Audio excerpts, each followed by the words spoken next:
On this two-part episode of Trivial, we dive into some of the best ruses used in the world of war.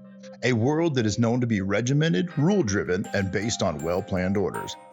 We'll look at how military leaders broke the mold and came up with some pretty wild and inventive ways to mock, dodge, or overcome their enemies. We hope you enjoy this episode and make sure to listen to part 2 on the next presentation. And now, on to the show. Every day we're flooded with information. Sometimes it's significant, and sometimes it's just bits of knowledge that we find interesting. We have a deep desire to know about the little things that hold us together as a species. It reminds us of the wonder in the world and the distances we can achieve with the human spirit. It's how we continue to share who we are with each other. It's vital to our advancement, and that's pretty important, even if others find it trivial. Sun Tzu, the famous Chinese general, strategist, philosopher, and author who wrote The Art of War, wrote these words: "All warfare is based on deception." From the basic feign right to left in a mano-a-mano sword fight, to military leaders devising some pretty elaborate schemes utilizing entire armies or naval forces, the art of military deception, or mildeck, has always played a part in the battles of history. Of course, no one can talk about pulling a fast one in the history of war without mentioning the most famous of all, the Trojan horse. This story from Greek mythology took place during the legendary Trojan War during the Bronze Age, around the 12th or 13th century BCE. It was a war that lasted a decade between the Achaeans, who were Greek, and the Trojans, who scholars believed lived in what is now modern-day Turkey.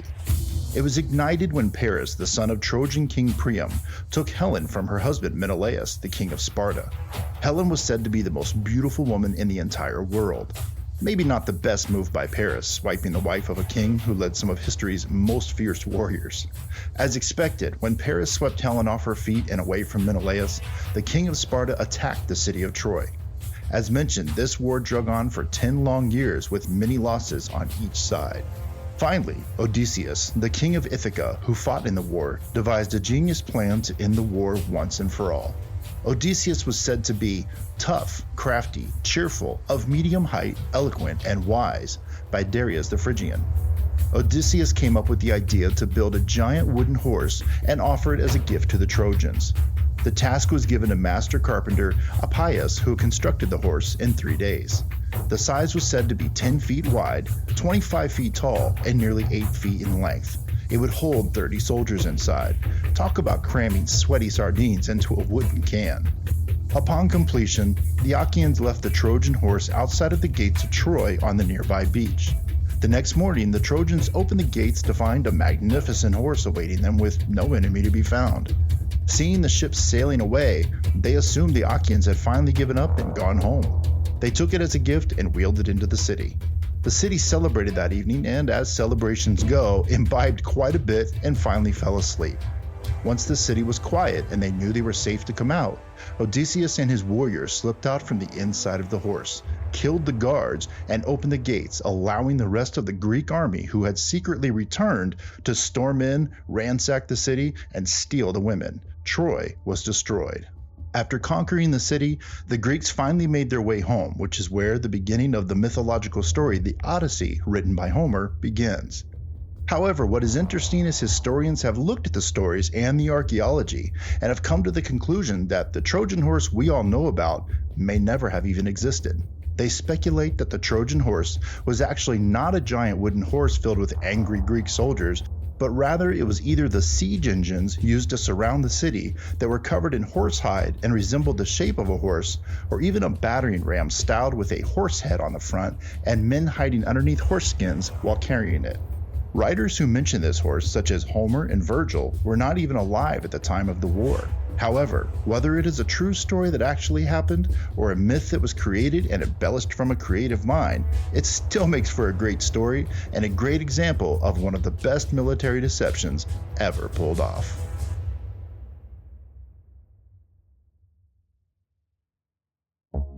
Jumping forward through history to the time of the Second Punic War in 217 BC, we head to the Battle of Agriphilernus in what would now be modern-day Italy.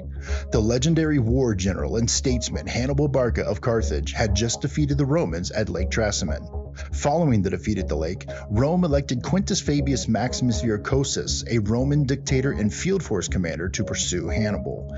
Fabius's plan was to chase Hannibal relentlessly until he could fight the Carthaginian under favorable conditions. Finally, after allowing Hannibal to loot the local land as they moved, Fabius finally had him trapped. There were 8 ways to exit the Ager Falernus, but only 3 ways to exit the river plain area the Carthaginians were in. Fabius set up his troops so the only option Hannibal had was to attack a Roman fortification directly or watch his supplies diminish to nothing. With all of the exits blocked, Fabius's plan was to wait Hannibal out. Hannibal knew he didn't want to winter there and decided that he would get his troops out. Not wanting to suffer more casualties in direct combat, Hannibal devised a genius plan. The day before he was to activate his move, he told most of his men to eat a large meal, go to bed early, but leave the campfires burning. He had Hasdrubal, his quartermaster general, to select 2,000 oxen from the captured herds, as well as 2,000 camp followers to drive the cattle. He also chose 2,000 light infantry to stand by on guard while they worked to corral the oxen and prepare them. Then, the workers tied wood bundles to the horns of the oxen. Once this was complete, the group of cattle, workers, and infantry waited to move towards a pre-selected pass that was guarded by 4,000 Roman soldiers. However, direct battle with them was not the plan. Late into the night, probably around 3 a.m., the main Carthaginian army was awakened and they made ready to march. They moved as quietly as they could. The force with the oxen moved to the location they had previously chosen. This was the lowest point in the terrain between 2 highlands known as a saddle. Once they arrived, the workers set the wood-wrapped horns ablaze. The oxen, terrified of the fire surrounding their heads, began to stampede up the slopes of the hills. From a distance, this appeared to be thousands of torches quickly moving up a mountainside. This, of course, attracted the attention they wanted by the Romans in Fabius's camp, as well as the guards blockading the pass. However, Fabius wasn't falling for it. He ordered his troops to hold, smelling a trick. He didn't want to engage Hannibal at night on what he thought would be uneven and dangerous grounds where the Carthaginians could break their lines of communication. Hannibal had already tricked 2 other Roman armies, and Fabius wasn't about to be the third. If it all had been on the decision of Fabius, the ruse would not have worked. But the guards at the pass itself had no idea what Fabius wanted, so they made the decision to pursue the Carthaginians and attack. There would be no escape on their watch. How wrong they were. After the pass guards left their posts and went after the army escaping up the mountain, Hannibal led the actual Carthaginian army that had been waiting in silence. This consisted of Carthaginians, African infantry, the cavalry, the supply train, and the herds of remaining cattle, with the Celtic and Spanish infantry guarding the rear. That's a lot of people trying to tiptoe past an opposing force. They moved through unscathed and made their escape. During this time, the Romans who had pursued the army of torches was understandably surprised when they saw who were the bearers of the flames. The oxen ran wild, breaking through the army's lines, which let the Carthaginian light infantry ambush them.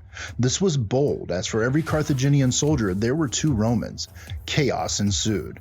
As dawn broke, a group of Spanish soldiers, known for their expertise in mountain warfare, scaled the mountain and joined the fight.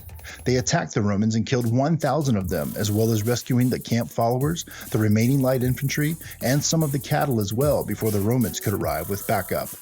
What is amazing is Hannibal actually expected Fabius to do what he did, which was nothing. Fabius believed he was dodging falling for a trap, but he played right into Hannibal's hands. Hannibal had studied Fabius and his strategies and knew that the Roman general would hold out for exactly the reason he did, to not fight in the dark on uneven and unknown ground. The guards at the pass, believing they were doing the right thing and probably looking to come home as heroes of the day, also did exactly what Hannibal wanted. As they say, Fabius was playing checkers, but Hannibal was playing chess. He was 10 steps ahead of them the entire time. On top of all of this, to undergo a night operation in silence of this magnitude with that many people was nothing short of legendary. Hannibal Barca showed yet again why he is one of the greatest military minds to ever exist.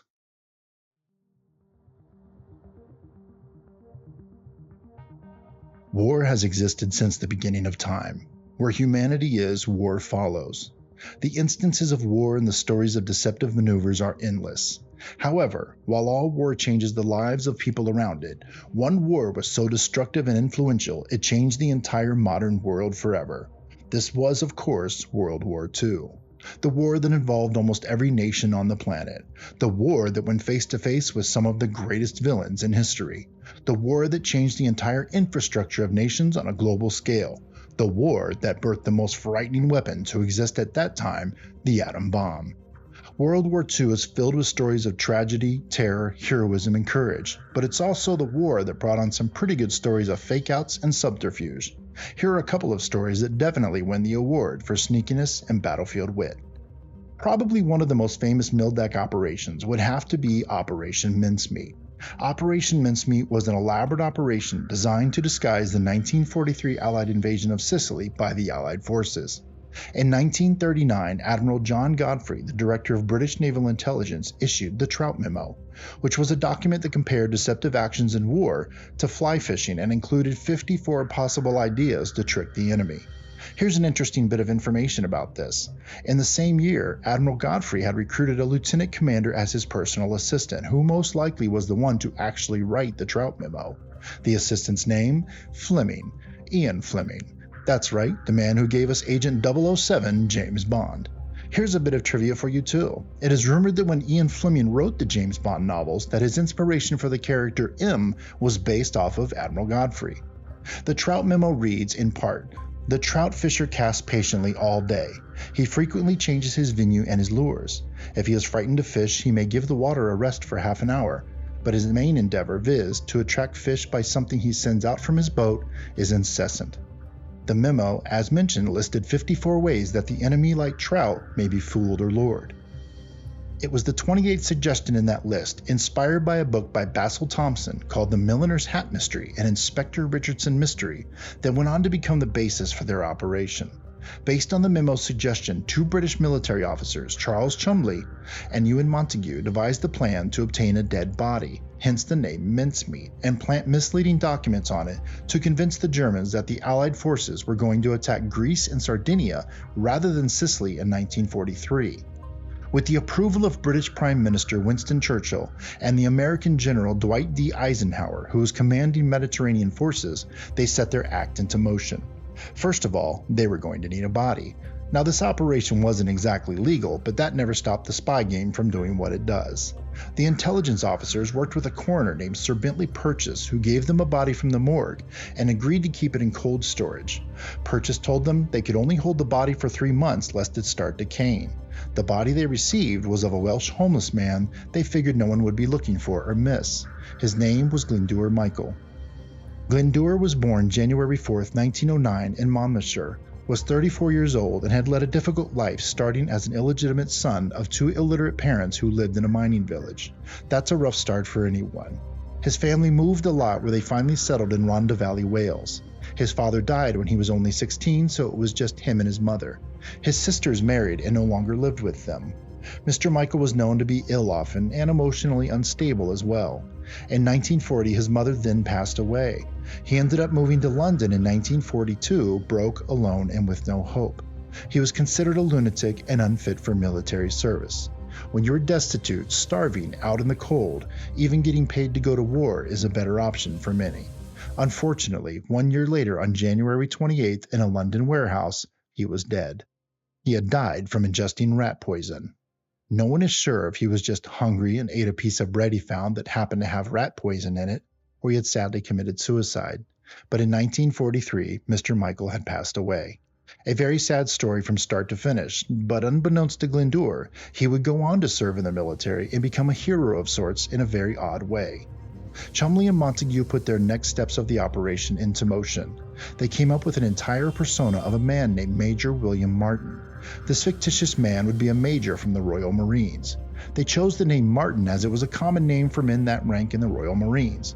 Also, as a Royal Marine, any official inquiries would have to be run through Naval Intelligence first, who could then answer as needed to protect the mission. Also, as a Royal Marine, his attire could be easily attainable and not stand out. As an acting major, he was entrusted to carry sensitive documents, but not be of such a high rank that he would be well known to anyone. They placed random bits of information in his coat and trousers, known as wallet or pocket litter in espionage circles. They included a photograph of his imaginary fiancée Pam, along with love letters from her, who was actually an MI5 clerk named Jean Leslie. Yes, even the clerks get in on the action of the spy game sometimes. They also included a receipt for a diamond engagement ring from a Bond